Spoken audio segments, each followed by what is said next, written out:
Hello and welcome to the Paranormal Storytime Podcast.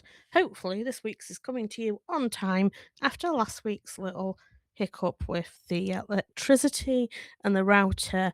And unfortunately, I did need to get the Yorkshireman to fix it. I did not girl boss that. Oh well. This week, we are going to do the second part of the Rotherham Haunted Objects Museum because, as you'll know if you listened last week, we went on an event there with Paranormal Path and the medium Barrie John, and we had a really good time. Last week, we told you about a couple of the haunted objects. Tonight, we'll also be telling you a little bit more about our experience as well. I said we would give you another story about a haunted object which is in the museum, and it really had to be Elizabeth the bridal doll, who has a history going back over a decade. She's in a glass case in the museum. She's a beautiful doll in a wedding dress, holding a bouquet with quite a serene expression. She doesn't look frightening, but from the reports of others' experiences, this might be quite removed from her actions. She is also rather famous, being the centre of multiple investigations and TV appearances. Somehow this morning has evolved again. I had no idea they did so many segments on haunted objects. Elizabeth has actually appeared multiple times.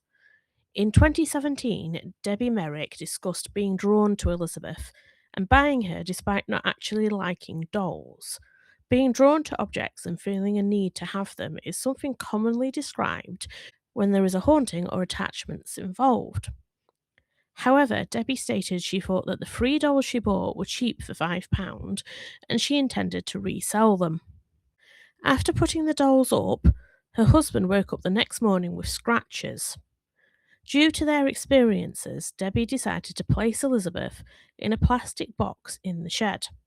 When she went to look at Elizabeth later on, she realised a necklace, which had been tight around the doll's neck, was now hanging off. Following this, she made the decision to sell Elizabeth, and Elizabeth was purchased by Ghosts of Britain, acquired via eBay for £866. So Debbie did actually manage to make a decent amount of profit there. Debbie described that the night before their appearance on the show, she heard a swishing noise going around the bedroom at 2 a.m. While in the studio, there were also reports of the chair she was sat in moving on its own. However, that might have been a bit of TV magic. After the show, she went to her new home with Lee Steer. She then appeared on This Morning again, a year later, with Yvette Fielding and psychic Deborah Davies. Lee did begin experiencing activity such as pictures moving on their own, picture frames breaking, and Lee's father being scratched, so he asked Deborah to work with them. Deborah reported being scratched and items disappearing from her home, including her husband's wedding ring and earrings she'd been gifted at her wedding. After spending time with Elizabeth, she discussed that she believes that she picked up on a mother, a child, and a man. Potentially a sad story here, so trigger warning. She believes that the child died, possibly at the hands of this man. Yvette Fielding, however, stated she did not believe the doll was haunted, and that Deborah was linking misfortune to the doll as she knew of her reputation, and that the things she was picking up on were actually psychometry rather than a haunting. Then, 1 year ago, Elizabeth appeared on This Morning again, but this time with owners Lee and Sarah. They brought her back for a fourth appearance, and Lee discussed that Elizabeth can be calm or can cause chaos. Unfortunately, at this point, she appears to have chosen Sarah for the chaos, leading people to believe that Sarah buying a doll identical to Elizabeth appears to have upset her, or that Elizabeth is jealous of Sarah's relationship with Lee. At the time of the interview, 26 people have claimed to have been assaulted by Elizabeth. Lee himself discussed that this could be mass hysteria, but as an investigator, he will record every single reported attack, even the ones that happened just from a picture from overseas. Lee did discuss that it's important to remain skeptical. Of course, it can be argued that reported feelings of unease may well come from people knowing they are in the presence of a haunted doll with a reputation. And the more skeptical among us believe that scratches are either knowingly or unknowingly self inflicted. Eamon did ask Debbie if they had a cat. They did not. It's been suggested that multiple ghosts are around Elizabeth, including a jilted bride, which would make sense. Neither of us, myself or the Yorkshireman, got any bad vibes off her, although I did apologise pretty quickly when I realised I was shining a torch in her face, because it's better to be safe than sorry. I found it really interesting learning about Elizabeth, so if you want me to do a deep dive and pop it on something like our Patreon, I'd be more than happy to do that as soon as I get time, just let us know. I think I've probably been to more organised events than the Yorkshireman, definitely for mediums anyway, but he's been to a few with me, with Retford Ghost Hunters. In fact, how many actual organised investigations have you been to with me, 2 in it. including this one? I did this one and East Drive. Yes, I've been on a few more than you then. Yeah, you did that airport, didn't you? Yeah. Yes, I think I've only done 2 with you. You ready to do some more? Always. Where would be your bucket list place to investigate, do you think? Well, if you'd have asked me before COVID, I would have said East Drive. But then we did it. Yes. Waverley Hills. Oh, absolutely. That would be amazing. Waverley Hills at Asylum, or any asylums. I feel like we'd need a week for Waverley Hills, Yes, I do feel like we'd need a week. just because the grand size of it. It's huge. I think I'd be knackered. So, the Poltergeist House or Haunted Objects Museum in Rotherham goes by both names. First impressions. They were pretty cool, interesting. Loads of interesting tidbits to look at. Like the autopsy table. The cellar was cool, to be fair, as well. What was your favourite thing? I would have to say the non-haunted item. Oh, I don't think it was haunted. It was that old radio in the crying boy room. But the haunted item, I'd say it's a toss-up between an autopsy table or was it Bob in that glass cabinet? Do you mean Robert? Teddy sort of thing. Yeah, so that was I didn't really understand that bit because there is a very, very famous haunted doll called Robert, but that's not the original, so I didn't really understand why that was there. Maybe decoration. Yeah, because they have their own version of Annabelle, they have their own version of Robert the Haunted Doll, so I wonder if they're just there as, like, storytelling pieces, but I have seen on their TikTok that they do state that, their Annabelle doll is also haunted. So, but yeah, those are the 2 things that stood out to me: the Bob or Robert, and the autopsy table. I think the autopsy table was my favourite, definitely. That room with the haunted doll and the dolls in the prams, that was a bit creepy, but that's just dolls for you. Yeah, they do tend to have that effect. For me, it was the mannequin. The only feedback I would give for the place is I wish there were more labels and descriptions on the different things, because we had a debate with some of the people that were there on whether the mannequin was actually haunted, whether the robe was haunted, or whether the entire thing was a prop for the theme of the room. Yeah, I agree there. Could have done with a few more labels. That's the only thing I could think of to feedback, to be honest. Everything else I really enjoyed. Talk us through the experience we had on the night. Well, we showed up and then everybody introduced themselves, and then we got asked to mooch about for an hour, get us bearings, see what we thought was interesting and stuff. We got split into half groups and tried getting activity to happen. We went to the autopsy room. Nothing much happened apart from the bells dinging a bit, from what I remember. K2 was going off as well. I was like leant against the wall and I looked underneath the autopsy table and it kept going dark as if it was like a black cloud sort of thing. Which is interesting because when me and one of the chaps we met were in the room, you were stood listening and we were both stood looking at the autopsy table. We both felt like we saw it being obscure. Like he could see a lot more than me because I don't claim to be a medium or anything like that. But we could both see the top of the table being obscured with kind of like a black shadow, maybe. I saw it underneath afterwards when we were all there though, didn't I? Yeah, I won't mention names or anything because I didn't get any permission off anybody to mention them. When I was talking to the chap, he said that he was feeling as though his throat was being restricted and like he was finding it hard to breathe, and so was I, which is a bit odd. You know, he said he felt like it was more of a surgical cut, didn't he say? He said it felt like he was being slashed across the throat. But more precise than a round. I said that it felt like I was being kind of restricted straight across my throat, and he seconded that and said that normally when people's throats are slit, and I'm really sorry, this is quite a dark conversation, but you are on a haunted podcast, it's from ear to ear, whereas he also recognised the straight across. That's fair. After that, didn't we go down to the cellar?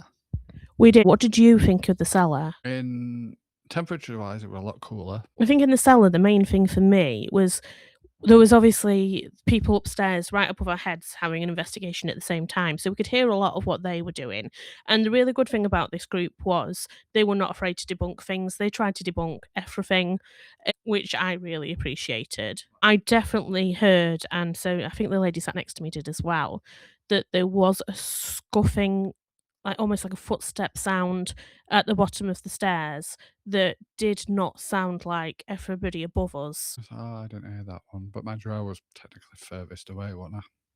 Yeah, but your hearing is also like bat quality. This is true. Then we went upstairs for the second hour of the investigation. We were in the mannequin room, which was the only room that I felt unnerved in. I really didn't like that mannequin, but it, as you pointed out, I'm not normally the biggest mannequin fan, but they don't normally scare me that much. I really didn't want to turn my back on this thing, and I have no idea why. That's odd for me because I'm not much. I'm not really a wimp, am I? Oh no, not at all. I mean, you did the table tipping. So while we were in the mannequin room, Barrie John, the medium, started off a table tipping session. I have not done table tipping before, and somehow I'm also a Ouija board virgin, or at least I was, because I swore off them. But I got a bit excited and I joined in. So the table tipping was interesting because there is a lot of back and forth behind table tipping, Ouija boards, people moving things without realizing, or is it the spirits doing it? I am not going to claim anything whatsoever. I am staying neutral. You can believe what you want to believe. I enjoyed the experience. You were a spectator. What did you think? I enjoyed watching it, to be fair. It was interesting. The way everybody was good in the spirit to lift the table, but it didn't quite happen. No. But while we were doing the table tipping, the discussion kind of focused in on the robe and the mannequin. This is where, again, I like where the debunking comes in because the answers seem to be suggesting that whatever this spirit was had something to do with the mannequin and the robe. So, one of the participants who I recognized from somewhere on TikTok, and I really need to find out who that was. It held onto the rope to power up, essentially, the spirit, was it? I got the impression what he was doing was just checking whether the robe was a reproduction or not, because he went up and he touched the robe and he had a good look at it and he said, "Yeah, I think it's more of a prop because it's more of a modern robe." See the packaging folds. I remember him mentioning that. But before he did that, he did hold onto it to the table, didn't he? Oh yeah, I forgot about that bit. Because they said, "Oh, are you part of the Hellfire Club?" Well, they mentioned the Ku Klux Klan, but I think there was quite a few people that get a sense of things and pick up on things. So when they were picking up on a few things, they were throwing those ideas out. The answer that we got was something similar, wasn't it? So there was a lot of trying to figure out what sort of organisation this person was involved in. But then after the debunking and looking at the robe and saying, "I'm not so sure about this," there was some, well, I outright asked, "Are you messing with us?" And there was some suggestion that actually whatever was with us was having a bit of fun and maybe leading us on a bit. yes. So then at that point, we moved on to using the glass on the table instead because it also had the Ouija board printed on the top. And that became a very personal story to somebody. So we're not going to cover that. So then we had another little break.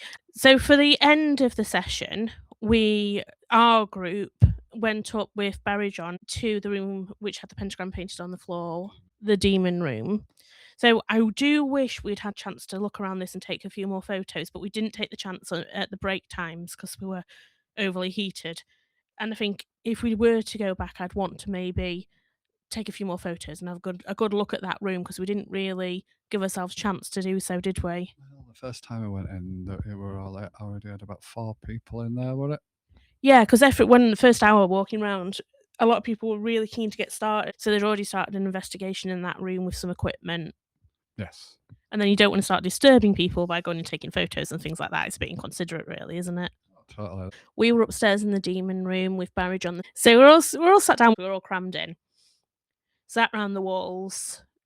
So Barry kind of took us through some relaxation techniques, some kind of trying to get us tuned in, relaxed, which I I'm quite impressed because I never relax, and I was sat there with my eyes closed, like, I'm actually quite chill. Bless you.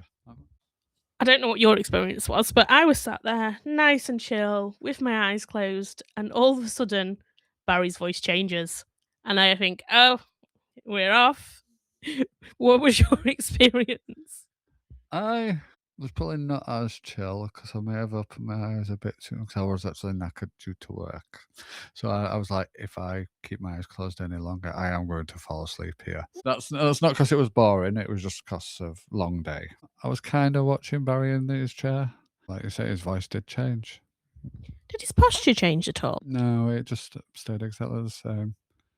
I mean, with a name like Demon Room, you would have thought it was something a bit darker, but No, actually, it wasn't at all. So, what Barry was discussing that he was channeling was a messenger of sorts. kind of like a spirit guide, somebody from the other side that had passed over that was going to help people to come forward.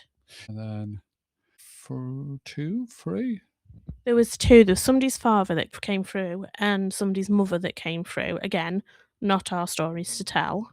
So whoever came through and was speaking to us through Barry, the guide or the messenger, whatever you would prefer to call them, was very relaxed.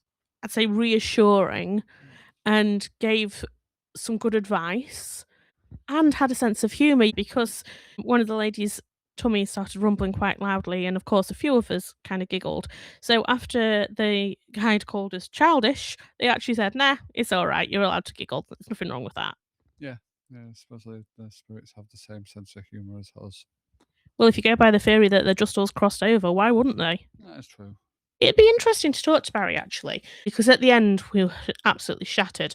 But it would have been really nice to speak to him and just find out maybe how much he actually remembers after he's kind of had an experience. Does he remember who the people were? Can he remember what he spoke about? That sort of thing. Because I know some people say that they're just a vessel and they don't remember anything.